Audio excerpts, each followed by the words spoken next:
Assalamualaikum warahmatullahi wabarakatuh. Alhamdulillahi rabbil alamin. Segala puji bagi Allah Subhanahu wa ta'ala. Wassalatu wassalamu ala asyrafil anbiya'i wal mursalin. Salawat dan salam pada Rasulullah Muhammad sallallahu alaihi wasallam. Hadirin yang dimuliakan Allah Subhanahu wa ta'ala.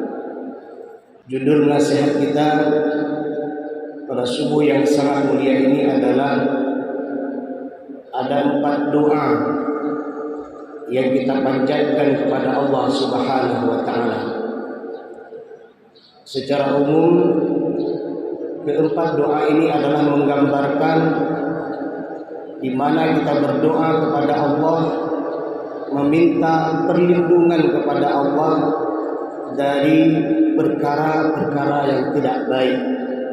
Artinya, dalam doa tersebut kita meminta kepada Allah agar Allah melindungi kita dari hal-hal yang tidak baik tersebut. Adapun keempat doa tersebut, yang pertama adalah kita meminta kepada Allah, Allahumma inni a'udzubika min ilmin la yanfa'. Ya Allah, aku berlindung kepadamu dari ilmu yang tidak bermanfaat. Masya Allah, ini anak-anak kita di subuh yang sangat mulia ini menimba ilmu di ma'had yang tercinta, senantiasa salat 5 waktu berjamaah dengan ustaz-ustaz yang berbeda memberikan ilmu kepada mereka. Kita doakan agar anak-anak didik kita ini menjadi mujahid-mujahid Islam, pembela-pembela kebenaran, dan kita doakan juga orang tuanya yang telah menitipkan mereka di tempat, di lembaga yang sangat mulia ini. Semoga Allah karuniakan pada mereka ilmu yang bermanfaat. Nanti adik-adik bisa melihat apa indikasi ilmu kita tidak bermanfaat nanti ketika bergaul dengan masyarakat. Ini sekaligus menjadi sebuah pertimbangan bagi orang tua kalau ingin melihat anaknya yang sudah dititipkan di pesantren, di ma'had, di lembaga-lembaga pendidikan. Coba tengok, kalau ilmunya bermanfaat, maka saat dia berada di rumah dan dalam masyarakat, maka dia menampakkan ilmunya. Tapi kalau tidak bermanfaat, maka saat dia berada di rumah, saat berada dalam kehidupan masyarakat, tidak nampak kalau dia anak berilmu. Mohon maaf, mungkin susah untuk kita mengungkapkan anak yang tidak bermanfaat dengan ilmunya. Tapi apa yang terjadi fenomena hari ini cukuplah menjadi sebuah bukti dan dalil lahirnya begal-begal dari kalangan remaja. Ini bukti bahwa ilmu yang mereka miliki itu tidak bermanfaat. Nah ini, maka tadi kita berharap berdoa agar ilmu yang sudah dimiliki bermanfaat. Itu kalau untuk usia anak-anak. Bagaimana dalam kehidupan pribadi masyarakat, kehidupan bermasyarakat, ada orang yang membuang sampah sembarangan, berarti ilmu yang dia miliki tersebut tidak bermanfaat. Ada orang pakar ilmu syariat, tapi ternyata ilmu syariat yang dia miliki tersebut tidak memberikan manfaat kepada dirinya, tidak memberikan manfaat kepada lembaganya, tidak memberikan manfaat kepada masyarakatnya, dan bahkan tidak memberikan manfaat pada bangsa, agama, dan negaranya. Justru terkadang keberadaannya sebagai orang yang memiliki ilmu syariat, justru terkadang dia menjadi penghancur syariat itu sendiri. Na'udzubillah. Ada orang yang diberi kebaikan dengan ilmu politik, yang seharusnya dengan ilmu politik dia tersebut bisa mendongkrak, bisa menaikkan kualitas perpolitikan di daerah dia berada atau sebagai sebuah bangsa tersebut. Tapi indikasi orang-orang yang diberikan ilmu politik yang tidak bermanfaat adalah justru keberadaannya itu menghancurkan politik yang sudah ada. Ada orang yang diberikan ilmu bidang ekonomi, Kalau ekonominya semakin baik dengan asbab dia, berarti bermanfaat ilmu ekonominya. Tapi kalau ternyata keberadaannya sebagai ahli pakar ekonomi justru menghancurkan ekonomi yang ada, maka ilmu ekonomi yang dia miliki tersebut adalah tidak bermanfaat sama sekali. Ada orang yang diberikan kebaikan sebagai pakar atau ahli dalam bidang keamanan, yang seharusnya keberadaannya itu memberikan keamanan kepada masyarakat, bangsa, agama, dan negara. Tapi ternyata ada orang diberikan ilmu dan kebaikan bidang keamanan, justru keberadaannya itu merusak keamanan itu sendiri. Nah, itu tidak bermanfaat. Dan seterusnya, dan seterusnya.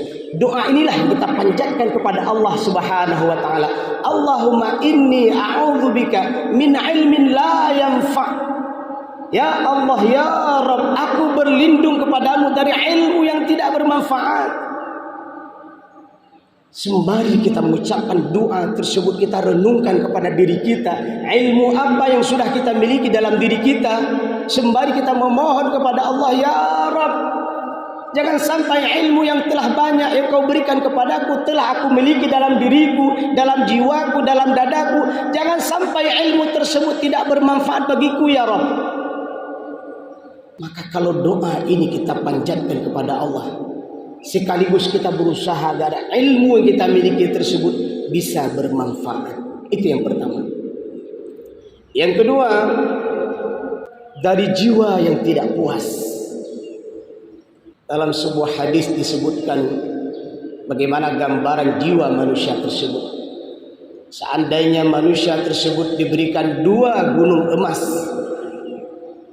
maka dia akan meminta gunung emas yang ketiga.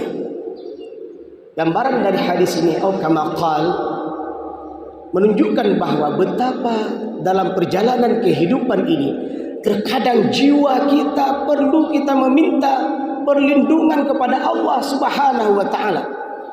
Karena di antara gaya dan sifat jiwa tersebut adalah ada sifat tamak, ada sifat serakah. Sifat-sifat tersebut menjadikan jiwa tersebut tidak puas dengan apa yang dia miliki. Yang seharusnya kita bersyukur kepada Allah. Allah telah memberikan nikmat sehat kepada kita. Kita bersyukur kepada Allah telah memberikan keluarga bahagia kepada kita.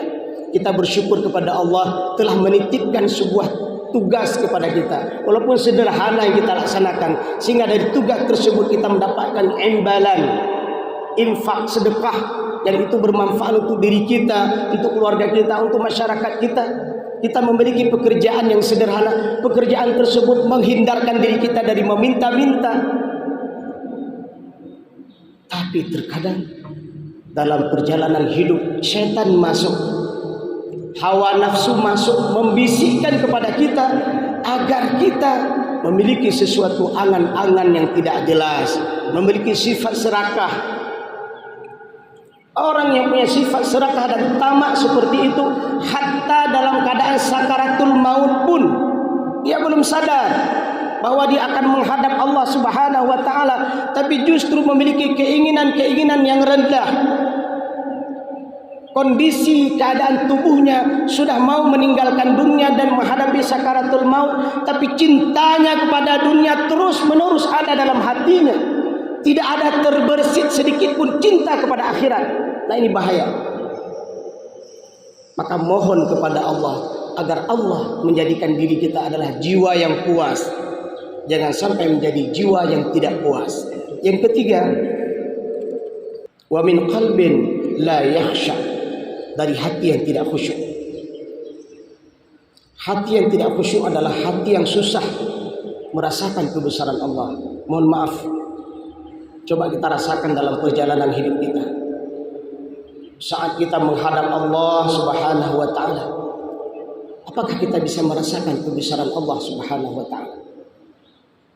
Saat kita membaca ayat demi ayat dari Al-Qur'an, kalimat demi kalimat dalam Al-Quran, apakah kita bisa merasakan ayat dan kalimat tersebut mengalir dalam diri kita, mempengaruhi jiwa kita, membentuk karakter perbuatan kita? Kalau iya, alhamdulillah. Tapi hati yang tidak khusyuk adalah hati yang kehadirannya tidak bisa merasakan kebesaran Allah di saat dia salat. Di saat dia melihat penciptaan-ciptaan Allah yang luar biasa, dia tidak bisa merasakan kebesaran Allah. Dan bahkan ketika diceritakan tentang neraka dan siksaannya, dia tidak bisa merasakan bagaimana dahsyatnya azab Allah Subhanahu wa taala. Hati seperti itu adalah hati yang tidak khusyuk. Maka kita berlindung kepada Allah dari hati yang tidak khusyuk. Tapi kalau hati yang khusyuk adalah hati yang mudah dalam membantu orang lain, hati yang mudah dalam bergaul, hati yang mudah dalam melakukan berbagai macam bentuk kebaikan. Dan yang terakhir adalah wa min du'ain la yusma, dari doa yang tidak diistijabah. Kita diingat dengan sebuah hadis Rasulullah, bagaimana di sana diungkapkan ada orang yang datang berdoa kepada Allah, tapi baju yang digunakan baju yang haram, harta yang dia makan harta yang haram, semua yang dia miliki adalah dalam keadaan haram. Kemudian dia menadahkan tangan ke langit, ya Rabb, ya Rabb, ya Rabb. Dalam hadis tersebut disebutkan bahwa Allah tak terima doa orang yang senantiasa dalam keharaman dan keharaman. Maka kita meminta kepada Allah, jangan sampai doa-doa yang kita panjatkan tidak diterima oleh Allah Subhanahu wa taala. Salah satu doa yang hari ini kita panjatkan adalah Allahumma barik lana fi Rajab wa Sya'ban wa ballighna Ramadan. Semoga Allah berikan keberkahan kita di bulan Rajab dan bulan Sya'ban, dan Allah sampaikan kita ke bulan suci Ramadan. Allah berikan kesempatan pada kita bisa berjumpa dengan Ramadan yang akan datang ini. Allah berikan kesehatan dan kesempatan pada kita bisa beribadah di bulan suci yang mulia nantinya. Ini doa yang kita panjatkan, salah satunya detik-detik mendekati bulan suci Ramadan. Semoga Allah dengar doa-doa terbaik kita. Semoga Allah kabulkan doa-doa terbaik kita, dan Allah menghindarkan diri kita daripada doa-doa yang kita panjatkan dan doa tersebut tidak diterima oleh Allah Subhanahu wa taala. Semoga bermanfaat hadis yang kita bacakan ini. Kita berlindung kepada Allah daripada ilmu yang tidak bermanfaat. Kita berlindung kepada Allah dari hati yang tidak khusyuk. Kita berlindung kepada Allah dari jiwa yang tidak puas. Dan kita berlindung kepada Allah dari doa yang tidak diterima oleh Allah Subhanahu wa taala. Semoga bermanfaat. Alhamdulillahirabbil alamin. Subhanakallahumma wa bihamdik, asyhadu an la ilaha illa anta, astaghfiruka wa atubu ilaika. Assalamualaikum warahmatullahi wabarakatuh.